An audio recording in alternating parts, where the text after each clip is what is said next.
You've been skipping the meals that shaped history, and we've packed 2 full hours with the ones that helped grandparents survive the Great Depression. These aren't fancy feasts, but smart, scrappy recipes made from next to nothing. Here they are. Green tomatoes were something people ate really regularly. It was tough to grow much else thanks to all the havoc the Dust Bowl was causing on the environment, and by 1936, it was already a period of long-lasting drought and dust storms. Not exactly the kind of surroundings that inspire a lot of vegetable growth.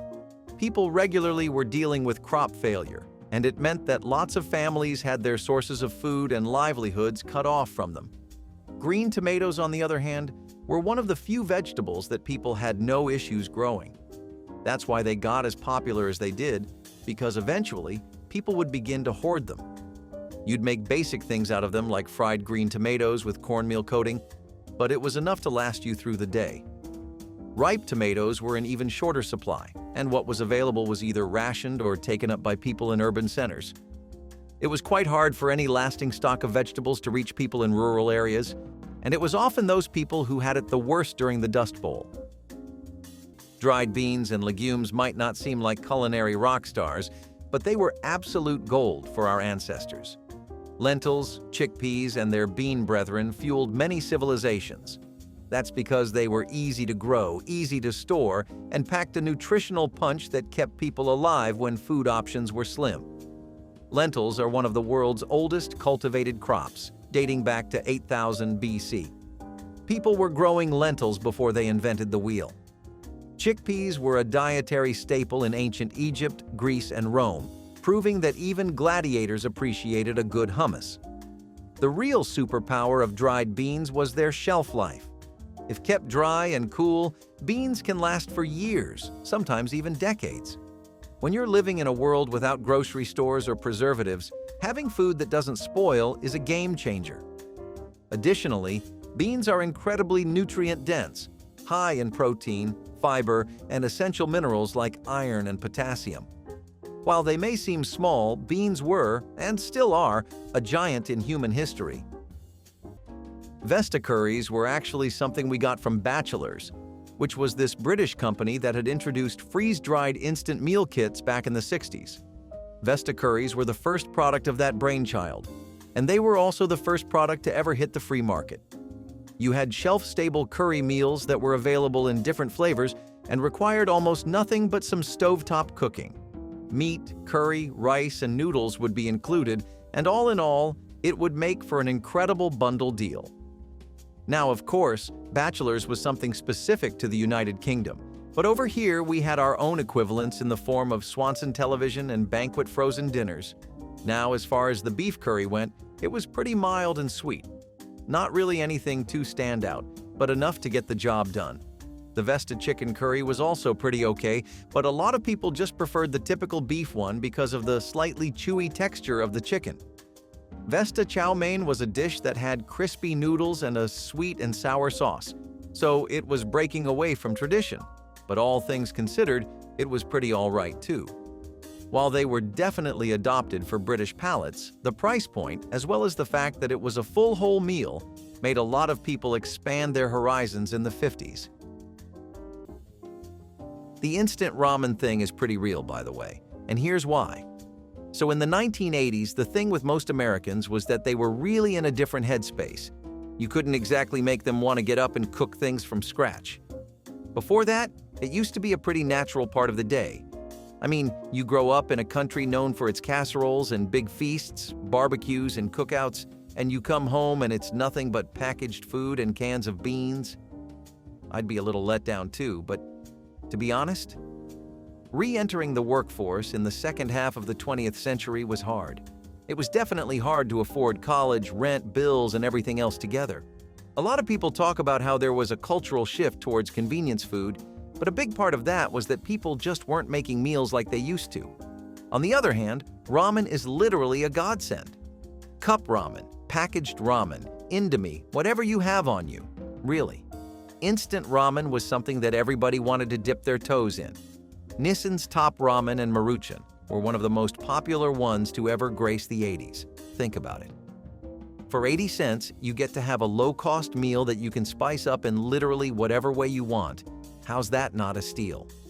You've seen loads of TikToks of people making ramen that looks like it came out of Naruto or a Studio Ghibli film.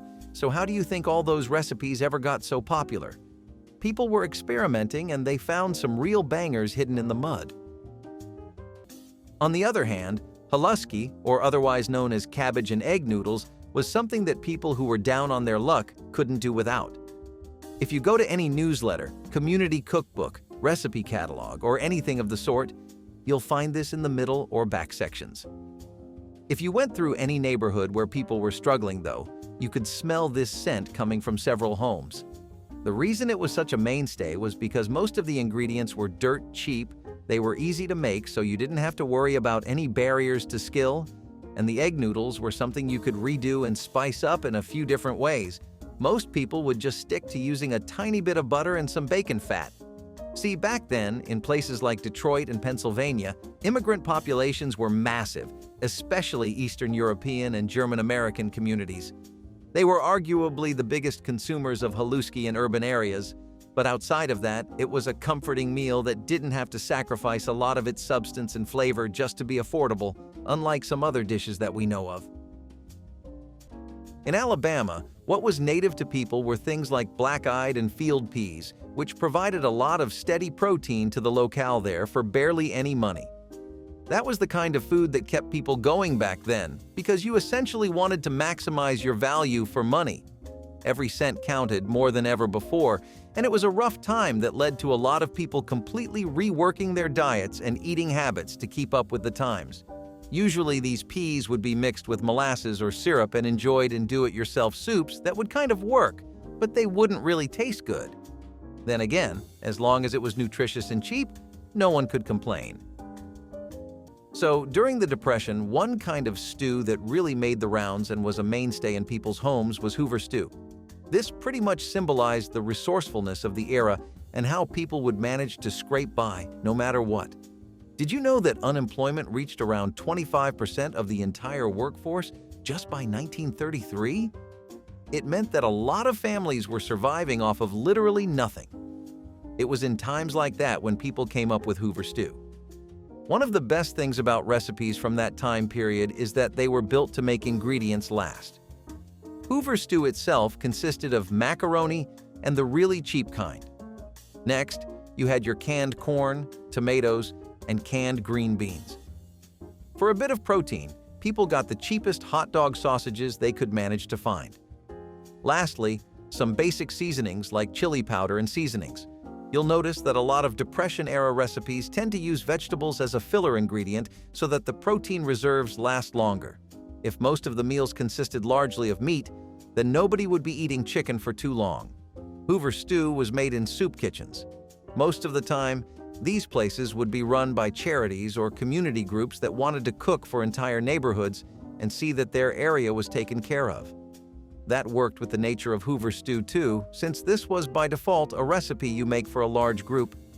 It was really easy to make it in batches, and for a long time, lots of communities would pass around bowls of stew on winter nights to feel better. Also, Hoover stew became a sign of public frustration as well. The name comes from President Hoover, whose government and policies were pretty much very suspect by this point in time. People would usually serve Hoover stew at relief centers to either the impoverished and homeless or to struggling neighborhoods. It didn't have any flair, it didn't look the best, and it certainly wasn't the best stew you could get, but it was still worth making. For a long while, it kept everybody well fed. Plus, when the government did eventually switch to Roosevelt's administration, his New Deal food relief programs relied on recipes like Hoover stew a lot to keep hunger under control. People didn't give up their morning buzz when coffee got too pricey, they just got creative. Chicory root, the Great Depression's favorite coffee substitute, was every house's pantry staple. This unassuming plant was dug up, roasted, and ground into a powder, becoming the secret weapon for caffeine cravings when actual coffee beans were out of the question. It wasn't a new idea, chicory coffee had been used in Europe for years, but the Depression brought it into the American home. The root gave brews a slightly nutty, earthy flavor, and some people said it made their coffee taste richer. But others weren't so sure, saying it tasted like burnt wood. It was cheap, caffeine-free, and most importantly, available. Chicory was often harvested by families themselves, pulling roots from ditches and fields to stretch their dwindling budgets. What was once a pesky weed became a pantry essential through a little ingenuity.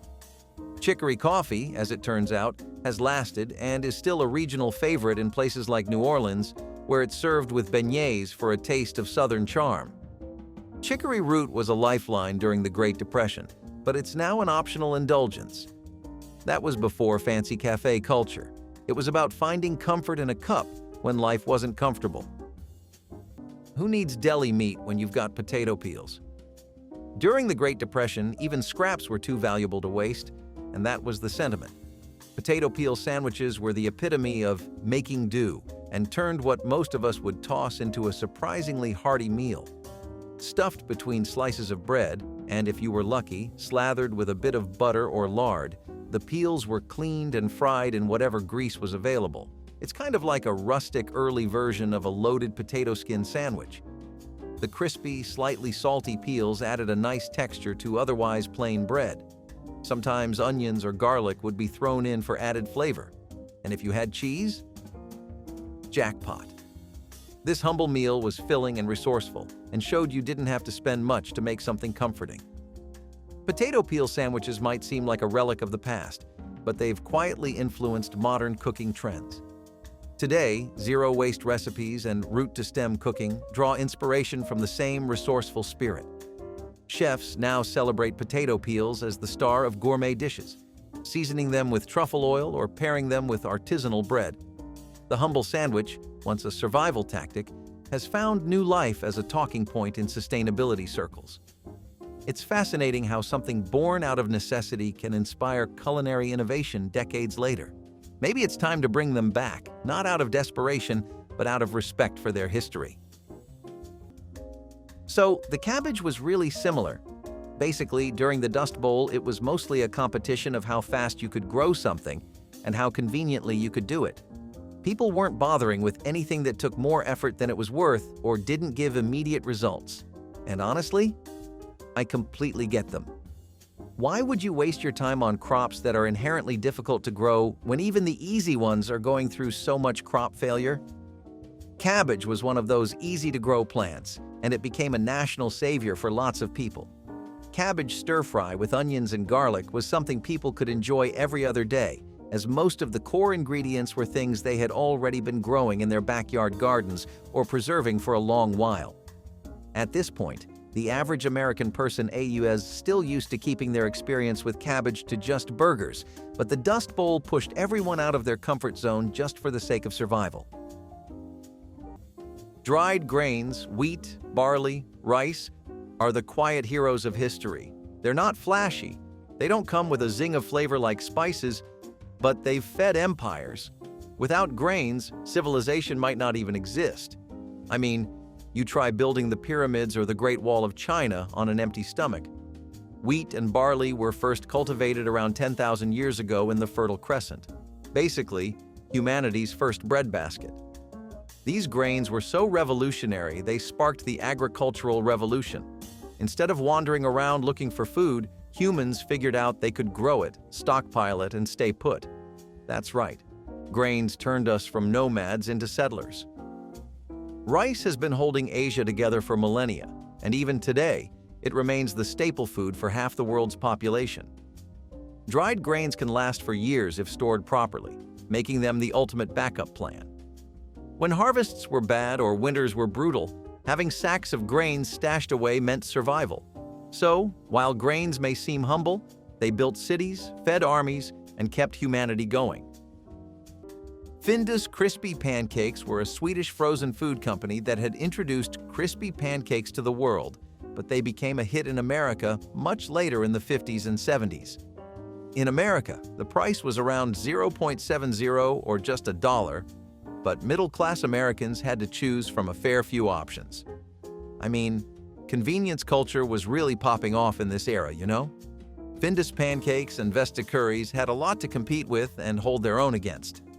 These pancakes were known for their airy texture, their decadent and buttery exterior, which would melt into the perfect bite as soon as you took one. Sometimes you would find yourself way too short on time. At least you wouldn't have the time to flip through your refrigerator and find out what you were going to be eating. You needed something fast, and if the deli on the corner of the street was closed, it was going to be your usual go-to from Starbucks. Most people live that way even now. But back then, you had cheap dollar-tier options like Findus pancakes, which were quick and easy enough to work with that you didn't need to worry too much about making your shift on time. And if things like ramen aren't really to your liking, which I personally don't get at all, but you do you, there was always a lot of healthy canned food like beans and rice. Canned beans have always been a pretty integral part of cost-effective American eating ever since the days of the Wild West and the American frontier. But while people were eating beans by a campfire in those times, in the 80s, it was more like your average New Yorker opening up a can and some rice as they'd watch High School Musical for the third time. Honestly, this was so cheap that you could easily just get it for around, 30 cents? Plus, it was a nice little way to get protein. Living on a budget is one thing, but eating on a budget makes getting your gains and just keeping your health in check a pretty hard ordeal. Things like this help a lot, and hey, you get your choice of beans. Walk the streets of Texas, New Mexico, or Oklahoma for a while in the 90s, and you'll soon find an abundance of Tex-Mex food, such as Frito pies. These pies were for people who were into all things savory. Really, on a budget, you could have a pie crust full of chili, cheese, and some corn chips, and it was a fun way of repurposing these cheap and bare-bones ingredients into something filling, something that could accommodate an entire household. The Frito-Lay company had also been pushing their chips as hard as they could. They wanted to make you believe that there was nothing cheaper than a pack of Fritos, and that really was true for the most part. By the 90s at least, Frito chips barely cost a few cents, and canned chili wasn't even $1. Frito chips were something so intrinsically tied to the childhood routine of so many kids that it's a wonder this thing ever went out of relevancy. Frito pies used to be something that you could find at concession stands at your local football match, school cafeterias, and even diners on the side of the road. People would actually make it right in the chip bag, funnily enough, but hey, the Hispanic community is full of wonderful dishes we've forgotten about. Alaska, on the other hand, was luckier. They had the privilege of being next to bodies of water, so they could actually catch their food hunter-gatherer style and essentially eat for free. Subsistence living became the normal lifestyle that people incorporated into their weekly routines, and one of the best ways to sustain an entire family and take advantage of the bounty of nature was fish and game stews. Any kind of stew would work. It wouldn't really be a proper recipe, and a lot of the time it would just be using whatever hands-on ingredients they could come up with. But hey, it filled everyone's bowl. The peanut butter and mayonnaise sandwich was definitely a bit out there. It was pretty unconventional. I mean, really, peanut butter and mayonnaise together isn't something anyone would really picture. It was something people made for how affordable and simple it was. It was really tough to get the right amount of calories during the Depression. That pretty much meant that most people were starving and low on energy. So meals like these, which took care of that by being calorically dense, were a godsend, more or less. Especially in a time when it was already so hard to keep food on the table. It helped that mayonnaise and peanut butter were such inexpensive ingredients to begin with, and both of those became something that families would hunt after in marts and stores so that they could stock up on it. Bread was also pretty easy to come by still, thankfully. As a result, most people simply chose to have this easy and convenient breakfast rather than anything too over the top. It was also the school lunch of the decade, arguably. I can't tell you how many families chose to have peanut butter and mayo sandwiches for their child's school lunch. In any other era, this would be the kind of food experiment you'd cook up with your friends when you were all bored or drunk at 3 a.m., but during the Depression, it was yet another sign of how creative people were. It became a sign of the times, and people who lived through the Depression often fondly looked back on the sandwich. I guess you could say that's an acquired taste. Did you know that even having this toasted was a sign that a household was doing better than others? Really. Toasting your bread meant that you had a functioning toaster and could spare the electricity. That's the kind of climate people were living in their daily life. The magic of salt pork was always something you could count on during the Great Depression. This heavily salted slab of fatty meat was a lifeline for families trying to stretch meals to infinity and beyond. Refrigeration was a luxury for many, and salt pork's long shelf life made it an indispensable pantry item. Salt pork wasn't just a food, it was an ingredient, a seasoning, and sometimes a main course. It flavored beans, greens, and soups, enough to give even the simplest dishes a little indulgence. When we were leaner, we'd fry up a small piece of salt pork and use the rendered fat to cook everything else. The result? A meal that had the feel of more meat than it actually had. However, it wasn't all plain sailing. The salt pork was so salty that it often had to be soaked or boiled before eating. It was affordable, versatile, and practically indestructible. A trifecta of survival during tough times. Salt pork is much more likely to appear in gourmet kitchens than in emergency pantries today. But back then, it was a salty superhero, rescuing countless Depression-era meals from bland oblivion. Potted meat spread. The 1930s tin can be savior. You're absolutely right if you're imagining mystery meat mashed into a paste. However, let's face it, that little tin of potted meat was the hero of many Depression-era meals. This questionable concoction was spread on crackers or smeared between slices of stale bread and kept families fed when other protein sources were out of reach. Potted meat spread was made from finely ground scraps of pork or beef, seasoned with salt, spices, and sometimes gelatin, and had a long shelf life and a low price tag. Others got creative, adding it to onions or pickles to add some flavor. Some were not so lucky and ate it straight from the can. And let's not forget the genius marketing. Even if potted meat wasn't exactly a gourmet experience, it was often marketed as the ultimate protein-packed snack for families on the go. During a time when home-cooked meals were often replaced by anything that could be prepared quickly, it was cheap, filling, and in its own way, a miracle worker. Was it delicious? Probably not. It was practical, portable, and didn't need cooking. A major bonus when every penny counted. Potted meat spread still lives on, in grocery aisles as a throwback to those hard times. You won't see it on the center of a modern charcuterie board, but it's a reminder of survival, ingenuity, and the pure will to make something edible out of almost nothing. The Dust Bowl was hardship personified. Things like lentil and kale stew were honestly very necessary for the overall survival of people. Hearty greens like that would last, could resist the extreme weather and environment, and were most of all really nutritious. This was a time where you wanted to eat just about anything that strengthened your immune system. It wasn't just the lack of good food that was making it easier for people to get sick, it was also the lack of access to health care.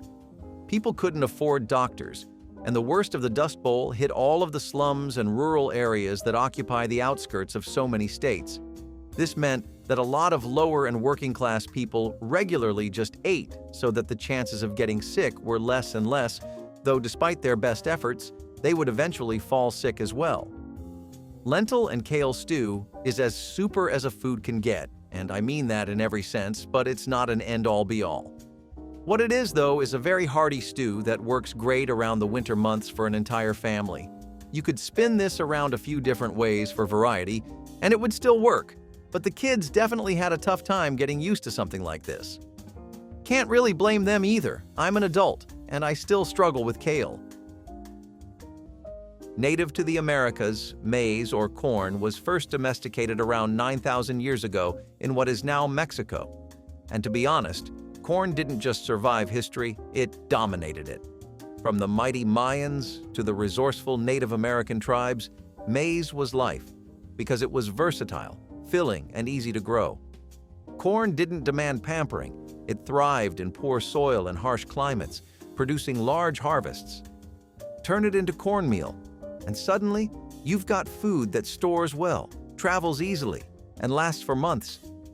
Whether baked into cornbread, boiled into porridge, or rolled into tortillas, cornmeal became the cornerstone of survival and culture. Maize was so vital that the Mayans literally worshipped a corn god. And they weren't wrong. Nutritionally, maize is packed with carbs for energy, fiber for digestion, and, when paired with beans, it forms a near-perfect protein. When Europeans arrived, they were blown away by this golden crop and quickly took it global. Corn became polenta in Italy, grits in the American South, and countless dishes worldwide. While corn may seem humble today, it's nothing short of legendary. It fed empires, crossed oceans, and still manages to show up in everything from snacks to fuel. The next two products we're going to take you through show you a bit of a new side of convenience food. Most of all, they show you how far it went. Bird's Eye beef burgers were the American solution to a hunger pang, and luckily enough, it worked 10 out of 10 times, all for just $1 and some cents. Bird's Eye was an incredibly massive frozen food brand, and they got that big off of their frozen beef burger format. It was a part of the wave of companies taking advantage of the state America was in after the Second World War. Not to say they were exploiting the people or anything, but hey, mouths needed to be fed and the government wasn't helping anytime soon. Thanks to all their insane rationing of beef and sources of protein, most people had gotten very accustomed to not having any ground beef to work with. When Bird's Eye came up with beef burgers in the 1970s, they basically gave people a key to incredible happiness that came in packs of 4, 6, and 12. You know how some burger joints and places come up with frozen ground things like full-on premium beef patties fully frozen.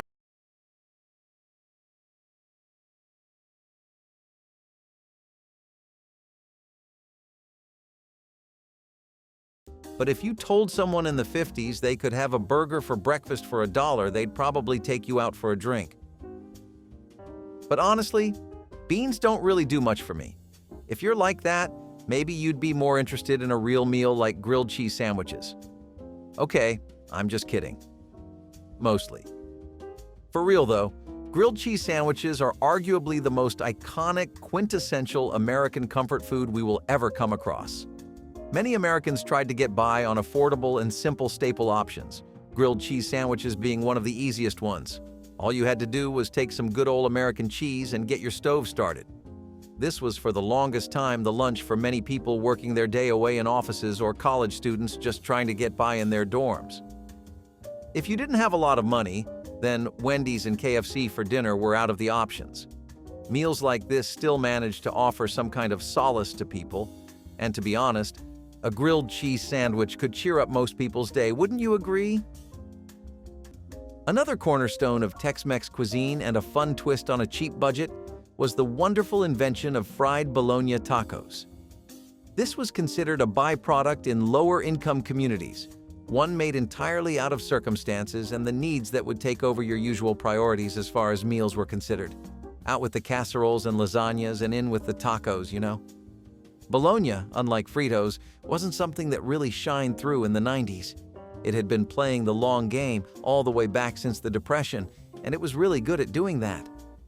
Bologna had been a shoulder to cry on for the American people since way back then, and the Hispanic community didn't miss that at all. Fried Bologna tacos are pretty basic. They've done a lot more with Bologna too. Still, basic isn't bad, because essentially, this was one of the cheapest things you could eat. That's what I meant by it being a byproduct. People didn't really sit together and think, oh, you know what would bang on a taco?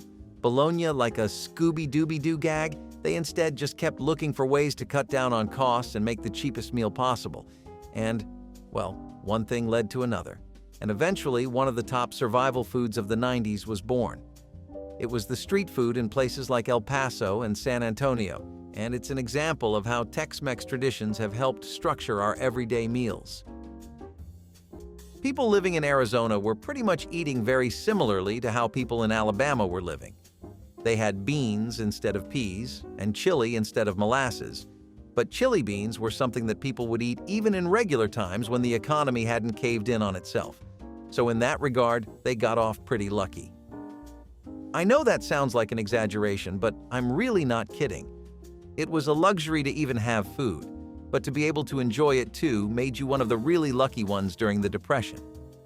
Chili beans, thanks to Mexican influences, let locals live another day. Next on this list, we're going to take a long and hard look at depression cake. I know those are two things you never associate with each other, but this isn't half as depressing as its name makes it out to be. Depression cake, also sometimes known as war cake, was an eggless and dairy-free variant of the regular chocolate cake that people had become so fond of throughout their many birthdays. It was first popularized during the Depression as a way to deal with the low stocks of egg, flour, milk, butter, and eggs. All the basic ingredients you would need that make up a cake were now things that people were fighting each other over, or stores were just never keeping due to them being expensive in bulk. It meant that for a long time, sweet treats and desserts were off the menu for a lot of people. Birthdays were spent without cakes, and important celebrations wouldn't have anything sweet to, well, celebrate with. That's why this recipe was so dear to people at the time and why it continues to be a reminder of how innovative people can be under stress. During the Depression, it was extremely common for people to ration their eggs and butter if they had any. Spending it all on a cake may as well have amounted to blasphemy. While this cake is known as war cake too, the actual recipe of war cake goes back to World War I, and that too had its roots in a national shortage of eggs, butter, and sugar.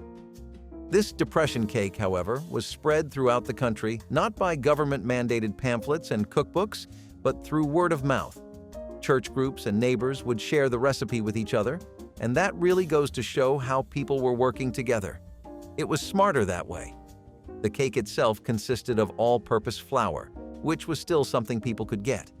It used the tiniest amount of sugar, with molasses and brown sugar substituting for the rest, and cocoa powder. It was a lot cheaper to get unsweetened powder than chocolate bars, and next, baking soda and vinegar helped prepare the leavening, which took care of the need for eggs. Instead of butter, vegetable oil was used, and that helped the cake retain its moisture. Finally, in the place of milk, people used water. For just a bit more flavor, people would add warm spices like cinnamon or nutmeg and dried fruits, but most people were happy with it as is. This was a recipe that really stood the test of time, and a lot more, and it is one of the hallmarks of the Depression era. It was a way for people to still enjoy a cake, which was something people had grown very much used to living without. Hominy was a humble kitchen staple during the Great Depression, and it stretched far and wide. Hominy puffed up into soft, chewy nuggets made by soaking dried corn kernels in lye. Yes, lye, and as versatile as they were filling. Hominy may not have been glamorous, but it did the job. Hominy made its way into soups, casseroles, and even as a side dish fried. A texture party, it gave simple meals a satisfying chew. It became the base for Southern favorites like grits for those who could afford a little extra seasoning. It was a hearty, starchy savior on lean days for everyone else. Hominy was often prepared in large batches, which they dried and stored for future use. This wasn't just food, it was an investment for the long term, so you wouldn't go hungry. Making hominy wasn't exactly convenient, but it was worth it when food supplies were low. Hominy is still a staple in some cuisines, but it's long since faded from everyday American tables. But for those who lived through the Great Depression, this unassuming corn product was a lifeline. And once again, necessity is the mother of culinary invention. Sometimes dinner was just onions, water, and a dream. Depression-era classic born of pure necessity, onion gravy on bread. Onions were the next best thing to flavor whatever scraps you had, or didn't have, when meat was scarce. The result? A simple, savory meal that was surprisingly satisfying, given its humble beginnings. Frying onions in a bit of lard or butter, if you were lucky, then simmering them in water and thickening the mixture with flour was the way the gravy was made. Voila! Pour this over a slice of bread, and dinner was served. Interestingly, onion gravy on bread became such a staple that it wasn't just limited to supper. It sometimes served as a breakfast or lunch, depending on what was available. The beauty of the dish was its ability to stretch the little food that people had into a comforting meal. And while the dish might not have earned high culinary acclaim back in the day, it was a true testament to the resourcefulness and resilience of families during the Great Depression. Even if the bread was stale, the gravy would soften it right up. It wasn't just about feeding an entire family, it was about stretching a single onion. Today, we may not think onion gravy on bread is much of a culinary wonder, but back then it was a lifeline. There's something charmingly rustic about the dish, believe it or not. and it's even made its way into the gourmet circles under fancier names like onion tartines. It wasn't a foodie trend for those who lived through the Great Depression. It was a tribute to creativity in the face of hardship. So if you go on over to the African American community during this time, especially in the rural South, then you'll find that a lot of them were introducing Americans to something new. Black-eyed peas and collard greens were a traditional pairing that was passed down in their community for ages, and it really pulled its weight for everyone throughout the Depression. Before all this mess had started, people weren't really too aware about the benefits of a black-eyed pea or how easy it was to grow. In fact, beyond navy and pinto beans, the average American didn't really think about what else was out there. Maybe the occasional split pea, but that's it. Collard greens still had a lot more of a reputation for being a super healthy dish you should always be eating, but it was hard to get the kids onto that kind of food. The hunger that most people would experience would push people out of their bubbles and have them eating anything available, though. Black-eyed peas were still one of the easiest things to grow, and it was especially popular throughout African American communities, even more so than usual. They had always made a lot of these, but now they were living by it too. Preserved foods are time-tested essentials, expertly crafted to outlast the seasons and keep hunger at bay no matter the circumstances. Salted meat, the original meat preservation hack before freezers were even a dream. Whether it was jerky, salted fish, or cured pork, this method was a game changer for survival because salt is basically nature's food kryptonite.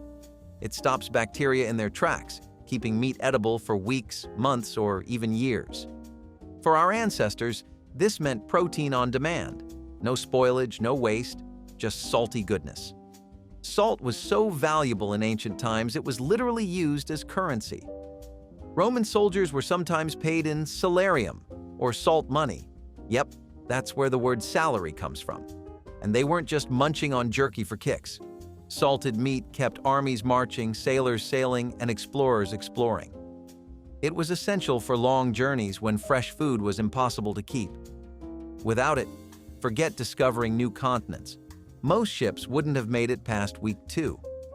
Jerky, dried to chewy perfection, came from indigenous peoples of the Americas, who used the sun, smoke, and salt to preserve meat. Meanwhile, salted cod became the fish that fed the world, fueling trade routes and diets from Europe to the Caribbean. Long-lasting, portable, and packed with protein, it kept people alive and moving. Rice-a-Roni was something that was introduced at the very end of the 50s by Golden Grain Macaroni, which was this company in San Francisco that became super hot across the entirety of the United States of America. Why? Same reason as the beef burgers. You get to use the easy-to-make format that convenience culture was relying on, and you get to sell it at a price point that most middle-class families were getting pretty comfortable with. The idea with price points is that when you set them, eventually people complain. They think it could be a few cents cheaper. Eventually, they get used to it, and you up it a few cents, and they complain again, and they get used to it again too.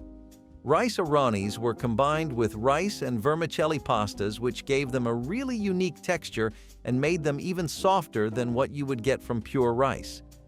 Those extra little chewy bits of macaroni were also the perfect snack, but the thing that tied it all together was that seasoning packet, which, if you're from the 50s, and you do remember, please share what you think was in that, because I will actually combust if I don't get to try out some of these vintage snacks and frozen foods that my mom never shuts up about. And it wasn't really just things like grilled cheese sandwiches. Even basic things like powdered or dried milk were pretty much a godsend. Powdered milk started to gain a lot more of a reputation for itself in the 20th century because, as far as convenient and accessible options for quick and easy calcium went, there was arguably nothing better. The minimum price you would get for this was around $1, $1.50? On the other hand, if you were going for whole milk powder, you were shilling out at least $2 minimum. Grilled cheese sandwiches and a glass of powdered milk were a pretty common meal for a lot of people. It's not something that really gets you in the mood or the most appetizing plate, but that extra money in your bank account for some new shoes, maybe a car repair, a nice date, a movie you've really been meaning to watch, a sick cologne, all of that was a lot more possible. You had to save up for these things if you were eating like this, and naturally, that meant you didn't have any kind of room for the finer things in life. In the 1970s, almost every kind of home, especially the ones that didn't have a lot of income to work with, whether they were situated in urban centers or rural outskirts, relied on basically just winging it. Recipes had to be flexible and adaptable, and the ingredients in them had to have easy and cheap substitutes. A pound of pasta may have just been a few dollars, but it was something that would last you for so many meals. Beans, on the other hand, were as cheap as they could get. For around 50 cents or $1, you could have an entire can. Mayonnaise wasn't ever something you would associate with pasta or beans, but that's exactly where we're going. The funny thing about being broke is it can make you part with tradition real fast. Even Italian traditionalists that would, in any other circumstance, be pretty opinionated about the use of mayonnaise in pasta would have it that way with beans. You could have a creamy dressing that turned pasta into something more, and it was also something that let families experiment and see what works best for them. You could find it all over the South and North. Instead of one specific city, this dish simply just endured throughout the country. California also had the benefit of having some good and fertile soil, which is what helped it last out the economic drought with relatively everything still as it was, besides the obvious damages that everyone suffered. Some states were hit a lot worse than others, but California had government surpluses going for it and a rich history of agricultural practices, so they always had greens like cabbage and lettuces in plenty. Cabbage soup was a pretty popular pick there, especially if they had any kind of cheap bread to go with it. Yet not all food from the Depression is this romantic or even something people fondly remember with nostalgia. A lot of it was stuff scraped together to make ends meet, and I'm about to show you exactly what that means. Not every neighborhood was lucky enough to get all-purpose flour. Not every house had enough money to go out and get street food and hot dogs. A lot of people had nothing to rely on, and there was no Hoover stew coming to save them. What do you think they did in times like this?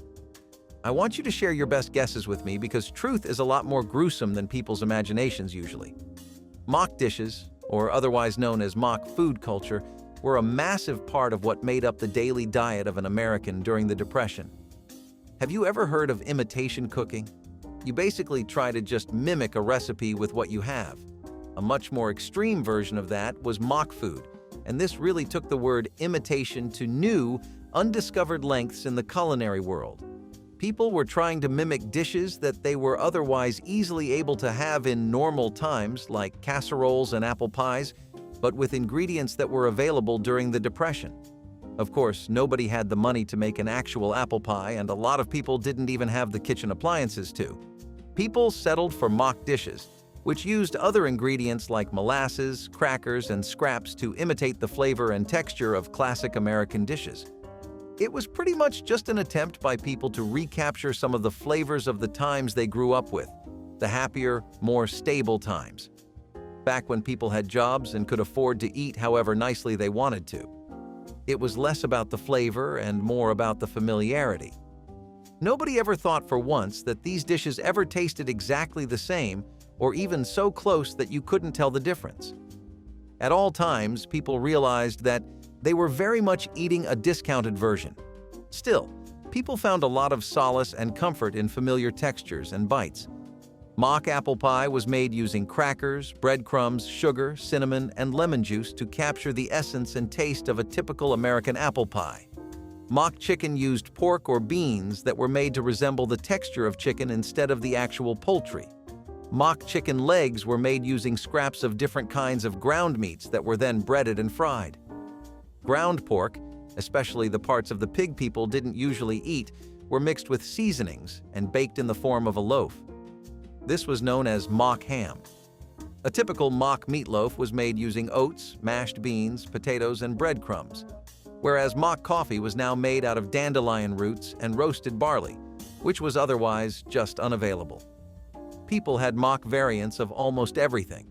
Not all of it was even a classic mainstay dish in American culture. As you can see, some of it was just plain and daily things like a cup of coffee. Can you imagine being deprived of coffee in a time like this? It kind of makes you shudder. By the way, the recipes for a lot of these are still up. Do you think these would end up being a good test of skill? The closer you get to the intended dish, the better you must be at. Hardtack, also known as the cracker that could survive the apocalypse, was a Depression-era favorite for those wanting to stockpile something that wouldn't spoil. It was a rock-hard biscuit made of nothing but flour, water, maybe a pinch of salt. Nothing special, but dependable. Hardtack was a legacy food, one with military rations and sailor diets pedigree. It was a Depression-era hit because families could stash it in pantries without fear of spoilage. Plain, it was like gnawing on a brick. It was almost edible, but softened with soup, milk, or coffee, it became almost edible. Emphasis on almost. Hardtack was bland, but there was something charming about it. It was cheap, easy to make, and incredibly filling. It was the base for many families' meals when ingredients were scarce. It thickened stews, broken into crumbs, or was an impromptu plate when real dishware wasn't an option, left whole. Today, hardtack is more of a historical curiosity than a pantry must-have. However, during the Great Depression, this humble cracker represented resilience. It wasn't fancy or flavorful, but it kept people going when times were tough, and that's what mattered. Is this the most metal dinner of the Great Depression? Boiled sheep's head, a meal so intense it had its own built-in stare-down. Folks did indeed boil an entire sheep's head. And no, this is not just urban legend. The head was thoroughly cleaned, seasoned, and simmered for hours until tender. The result? A dish rich in fat, where no part of the animal was wasted. The broth, cheeks, tongue, and eyeballs were all considered delicacies. Good liquid gold for soups or stews. Why eat sheep's head? When money was tight, every scrap of protein was important, and the head had a surprising amount of meat. The families gathered around the table, picking it clean and making the best of what they had. Boiled sheep's head might sound horrifying to modern sensibilities, but for those who could turn something unappealing into a meal worth savoring, it was a source of pride. It was also a lesson in sustainability long before sustainability became a trendy thing. These days, it's a rare dish, but in some cultures, it's a culinary tradition that lives on. One of the other things that was pushed to the mainstream thanks to the Dust Bowl was the reliance on one-pot meals. Stuff like vegetable pot pie with a biscuit crust really made the rounds just about everywhere. It was because it was so easy to pool together different kinds of vegetables to make one massive serving of pot pie, oftentimes more than just for a family. People would basically realize this. If they shared the amount of vegetables and resources they had, they could honestly make a lot more. Community-based ingredient sharing and food preparation once again became a thing. Entire neighborhoods were once again eating together, and it was a big part of how people managed to survive. This pot pie was a one-stop solution to massive amounts of hunger, and often people would throw in whatever kind of vegetables they had in there. This would typically look like your average mix of cabbage, onions, garlic, tomatoes, potatoes, and the rest, but people would try to add in aromatics to get some flavor going too. It was little stuff like this that really helped keep things together for everyone because, on their own, people didn't have the energy to cook big meals like this very often. Pickled vegetables, the crunchy, tangy, fizzy wonders that kept people from starving when fresh food wasn't an option. Cabbage, cucumbers, carrots, basically anything that could fit in a jar and swim in vinegar. Pickling is one of humanity's oldest methods of food preservation, dating back over 4,000 years to ancient Mesopotamia. People knew a simple truth: when life hands you cucumbers, make pickles. The magic of pickling lies in the preservation process. By immersing veggies in brine or vinegar, you create an acidic environment that prevents spoilage. This means you can have fresh, nutrient-rich food in the dead of winter when fresh produce is nowhere to be found. Cabbage, for example, transforms into sauerkraut, a fermented powerhouse full of vitamin C and probiotics, exactly what you need to survive a long winter and fight off scurvy. Pickled cucumbers were a favorite of ancient Egyptians and even made their way into the diet of Julius Caesar's army, who believed they boosted their strength. If pickles are good enough for Roman soldiers, they're definitely good enough for your sandwich. It also added flavor, a burst of acidity and crunch to otherwise bland meals. They kept things fresh, fought off food waste, and gave humans something to bite into when the pantry was bare. Some things don't get their time in the spotlight. Some things remain backup dancers, or they share it for a few seconds, but it's not really shining for them. One of those things happens to be our next item: frozen prawn cocktails. They were short-lived, and they got most of their popularity out of just being an eyebrow-raising hybrid cocktail in the 50s, back when that kind of thing was still bold and daring in the American culinary sphere. It was a notable convenience product in the 50s and 60s, but it mostly was just coasting off of the gigantic popularity that shrimp was having as a dinner party starter. This was basically a way to serve that shrimp and cater to that cravings without ever having to prepare any kind of seafood. You might be surprised, but Findus had their hands in these as well, and while shrimp cocktails were a lot more common than these ones, there were loads of bad reviews for these. Mostly, people were just complaining about how the texture and dull sauce would make itself all too apparent as soon as you defrosted or thawed it. This was, of course, going to happen since it was frozen, but it basically meant that you got this really icky drink at worst and an inconvenience paired with your steak at best, which are both things you don't want to be dealing with on your one night out on Saturday. Though honestly, some people decided to save things up and go home instead. For a week or two, just to relax, you know? Anyway, at home, people's diets were changing in yet another way once again. Top round roasts were a really good example of this. They were something you would get from the round, primal cut of beef, and they were a really common voice for most families that wanted to eat on a reasonable budget. Hey, if you try to weasel your way out of buying good meat, you often end up with bad and tough cuts that are almost like rubber to chew, and no one wants that. Top round roasts were so nice and popular exactly because they were an affordable lean cut, a previously never-before-seen phenomena in the lands of the United States. This lean cut was something that was really adaptable too. You can make it in all kinds of cooking methods. You could roast it, slow cook it, grill it, or even make a patty out of it. Plus, for $1.50 per pound, who was really competing with stuff like this? I mean, sure, it was no ribeye, but at least you had a roast to come back to. That's why people would save up and go home, because at some point, the ramen noodles start to get really old. What they don't tell you about Hawaii is that, as much as it is a tropical wonderland, it's also a melting pot of Asian and American culture. That's how we ended up with Spam musubi after all, a dish that probably represents the cultural blend of cuisines you can find in Hawaii better than anything else.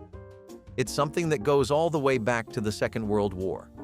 That was when Spam was first popularly introduced to the American people, and by the 40s and 50s, it had become a staple of the daily Hawaiian diet. By the 70s, it was something that firmly became a part of the local food scene there. Spam was something that was as available as air, or so it seemed for a long time, and it was stupidly cheap too. A can would net you a grand total loss of $50. The dish itself was this wondrous harmony of American convenience brought to its best form by Japanese flavor and tradition. Musubi means to bind in Japanese, and it involves making a compact shape out of rice by pressing it and then putting a slice of fried Spam on the top. Then you take some nori, which is just seaweed, and wrap it in a strip. This was a handheld treat, but it was something that had a lot of personalization and attention to detail put into it, so it almost became like a fun hobby for the locals. Plus, this was something that bounced off well with Filipino culture as well, which was very dominant in Hawaii at the time. Spam musubi was something that got popular enough to be in local grocery stores anywhere around Hawaii.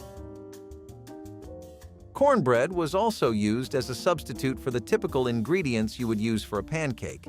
And speaking of vegetables, one of the most reliable ones in the Depression for the country as a whole were potatoes. You can kind of see where I'm going with this, can't you? You've probably been around the block with potato pancakes more than a few times in your lifetime, but unless you're from Colorado, you wouldn't know about how the state has a natural tendency for potato farming. That's why any kind of dish that was made out of them was widely popular there, but especially pancakes, because it restored some sense of normalcy in a time that was drastically changing day by day. Another grim side of the Depression is the way people used spoiled food. Like I keep emphasizing throughout the video so far, people really did not have a lot to work with. In fact, they couldn't even afford ideal storage. Refrigeration was hard to maintain on a daily basis because of how much electricity cost. Some people didn't even have refrigerators to begin with. Lots of people also chose to do their groceries in bulk. You might think, well, why buy in bulk if you can't store properly and things are expiring? And that'd be a valid question. Well, see, my dear viewer, the thing is that people had no idea what next week would look like. If you were able to buy 10 pieces of bread one day, you were buying 10 pieces. The next day, you might be able to buy 3, or those 10 wouldn't even be available anymore. Then what would you do? You'd be going home hungry because you didn't buy it when you could have. That was the kind of mentality people were living in, and that was a part of why they made up their minds to swallow even expired food. Bread that was moldy or stale was salvaged as much as possible, with people deciding to cut away the parts where mold had grown. The remaining bits of bread were used to make milk or French toast. I just told you that mock meatloaf involved breadcrumbs, right? A lot of the bread that would go stale, people would use it for breadcrumbs for mock food. Don't you think it's interesting how people stumbled onto self-sustaining systems that were this efficient? Other dishes that used stale bread were things like bread pudding or croutons. It was basically a time when people were using every single bit of whatever they had. Sour milk wasn't wasted either. People realized that the milk could still be used to make pancakes, and they used that instead of buttermilk. Meat was actually one of the biggest examples of how people left nothing to waste. Every part of an animal was used, from the nose to the tail. It simply isn't allowed to waste anything, and if kids did, then they were scolded for it. Meat that was getting close to being spoiled was instead seasoned to the maximum and cooked very, very thoroughly so that it would be safe. After all, there was no sense in eating spoiled food if it meant you'd get sick and end up having to waste money on medicine and doctor's visits. People used pig lard, bacon drippings, grease, and a lot more too. Wilted vegetables were treated the same as bread, with people cutting off any parts that wouldn't work and using them for fillings or incorporating them into different kinds of casseroles. Overripe fruits made jellies and jams and cobblers whenever people had enough. It was in this way that people stretched their pantries as much as they possibly could. Kraut juice. It's just what it sounds like. During the Great Depression, fermented cabbage brine was a go-to pantry item, prized for its versatility and surprising nutritional benefits. It was a byproduct of sauerkraut making, and wasting it was out of the question. Straight down the throat for its purported health benefits as a cooking liquid for soups and stews, or even as a splash to bland foods to add flavor. Basically, it was the Depression-era version of an electrolyte drink, thought to help digestion and keep people going when fresh produce was scarce. But the taste was divisive. You either loved it or learned to tolerate it. Kraut juice had its good points too. It was cheap, it kept forever, and it was surprisingly rich in vitamins and probiotics. It was a lifeline in a jar for families with limited resources. Kraut juice has faded from the household staple, but it hasn't gone away altogether. Some old-school recipes still use it, and occasionally it's sipped as a health tonic. For the people who lived through the Great Depression, Kraut juice wasn't a health trend. It was a necessity. It wasn't glamorous, but it worked, one briny sip at a time. If the idea of cow brain stew makes you squirm, just think about eating it because you had no other choice. Even during the Great Depression, even cow brains were fair game in the fight against hunger. Surprisingly, they weren't just edible. In some circles, they were considered a delicacy. The process of making cow brain stew was meticulous. Brains had to be carefully cleaned to remove any membranes and then gently cooked to avoid an overly rubbery texture. Once seasoned and simmered, the resulting stew had a smooth, creamy consistency that was somewhat comforting. It was silky, almost custard-like, and possibly that's why some people actually liked it. The brain was usually served over rice or potatoes and made one brain into a meal for a family. Cow brain was nutritionally a powerhouse of protein and vitamins and was a valuable food source in lean times. The idea of eating brains didn't exactly have much popularity, and as soon as more appealing options were offered, cow brain stew fell out of favor. Interestingly, in some cultures, eating brain meat was considered a delicacy long before the Depression. For example, certain European and Asian dishes have celebrated cow brains as a prized food item. But as food options became more plentiful and tastes evolved, cow brain stew faded into the background, becoming a curious relic of a time when necessity ruled the dinner plate. These days, cow brain stew is more likely to be a dare than a dinner table. Back then, it was a lifesaver, proving that humans can eat anything, even when the going gets tough. Potato and chickpea curry with rice was a really good combination that was pretty much built for the environment people were finding themselves in the Dust Bowl. The recipe changed with each different area and state, but for the most part, the core mix of potatoes, dried peas, and rice was the same. People would substitute white rice with brown rice wherever they could because the latter was cheaper, and it made sense to stretch your pantries out as much as you possibly could. Potatoes, especially, were a rock-solid friend to rely on for the American people. They were one of the easiest things you could possibly grow. You could make so many things perfect for a large number of people with them, and they were full of health benefits. A side bonus was that they'd really keep you full, but all this should give you an idea. It was almost impossible to exist without having a good stock of potatoes in your root basement. Onions, garlic, a water-based broth, and just thyme and salt pepper were used for the curry. Pretty bare bones, right? Yet to them, that was still a phenomenal dish to come home to. Naturally long-lasting foods are nature's built-in survival kit, offering sustenance and durability straight from the source. Root vegetables, those humble, earthy powerhouses that have been keeping people fed for centuries. Potatoes, carrots, turnips. These are the veggies that survived harsh winters, poor soil, and even the occasional hungry bear.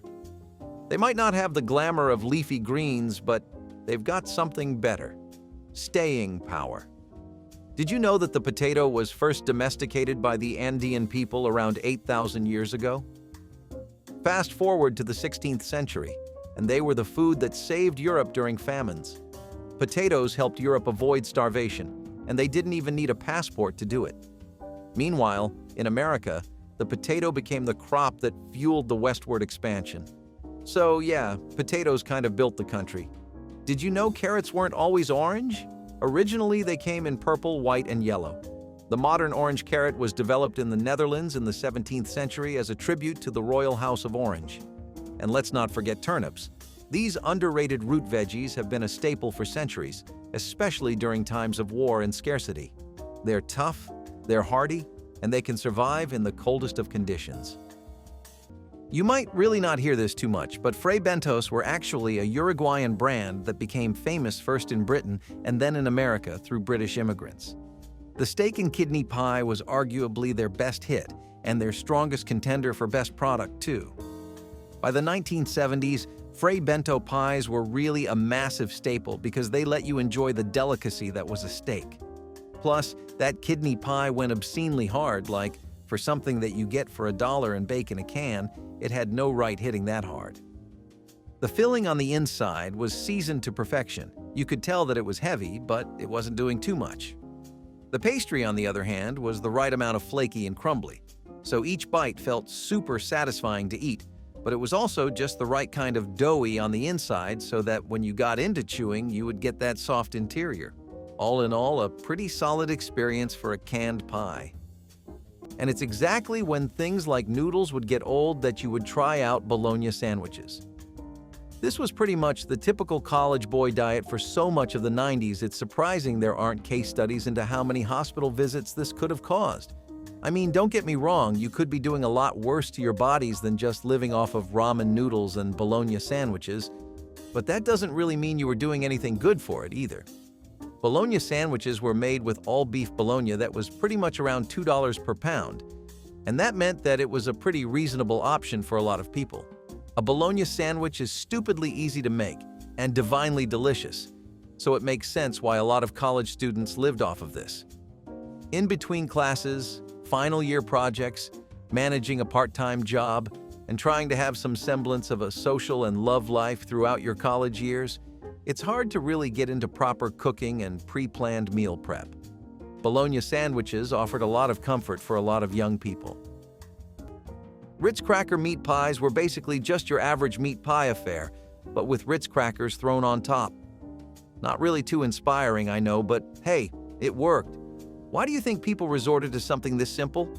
A lot of the time, it was less about the flavor, the texture, and what it was adding to the dish, and it was more about the fact that something new was being thrown in at all. The thing about sticking to a budget is that you really can't step out of it. You can't get a sweet little treat for yourself. You can't spend extra on white sugar instead of brown sugar. You can't afford that extra bit of flour, or that fancy cheese, or the wine. Never the wine. Regardless, sticking to a budget means suppressing your heart every day, because at the end of each and every 24 hours, you just need the money more.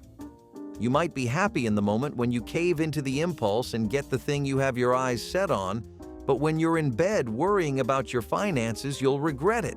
Ritz crackers, on the other hand, were literally just for a few cents. What harm could that cause? What could it do? Not only did it work as a breakfast option with toast or tea, but it also worked amazingly as a substitute for breadcrumbs. On meat pies, it was something that helped give them a crispier crust and edge, which honestly made a world of difference to people who were deeply bored of meat pies by the 90s. Connecticut was also one of those places that happened to be lucky because of where it was. It's in times like this you learn the importance of territorial advantages, kids. For Connecticut, its plus point was being right next to the coast, which meant that they would always have a steady supply of clams and fish. Clam chowder was something that people there were already used to eating, especially most of the labor force, which were fishermen, so it wasn't too much of a change for them. But what was a pretty jarring thing to adapt to was how little they could get for those same clams and fish now compared to like a year ago. Despite this, the Depression wasn't all just horrible stories of people doing their best to survive. It was in times like these where even the simplest joy or sweet treat made a world of difference in people's moods and happiness for the day, and that's what we're going to explore next. What people ate to keep them happy. The Depression was one of the most brutal times in all of American history, which is why it's so important to remember the ways people resisted and kept their composure. These sweet treats might seem small in hindsight, but back then, they were the difference between you having the last straw and you managing to keep going on until tomorrow. Honey and molasses were arguably more valuable than diamonds themselves during the Depression. They were the perfect sweeteners and became extremely affordable and accessible. They were at least significantly easier to get than refined sugar was. This made them go-tos for so many households during the Depression. It was the fact that they were naturally a sweetener that made them so multi-purpose. People really wanted to hoard ingredients like that, the ones they could use in several different ways, not just stuff that was good for one recipe only. Honey was pretty much locally produced, and lots of families kept populations of bees specifically for this reason. Molasses, on the other hand, was something that came as a side effect of making sugar. They were available everywhere, in large quantities. And to be honest, even the government would make an effort to spread these out as much as they could. That was simply how much use people were getting out of molasses, and they were invaluable, even more than sugar was. You could incorporate them into pretty much anything, even savory dishes and beverages. The next thing we're going to go over is beverages anyway, and I'll show you the different ways in which people used molasses. Getting back to our main topic though, molasses also had a lot of nutritional value, and honey did as well. This was a time when you really needed to stockpile anything that was good for nutrition. Molasses was used in brown bread, rye bread, and even for biscuits, doughs, cakes, and different kinds of cookies. Gingerbread used molasses, and pie fillings were also using them. A lot of these would also involve honey to make them sweeter and add a bit of a natural element to them. Plus, it felt good to at least have one familiar thing. People were using discounted versions of so much of what they were used to.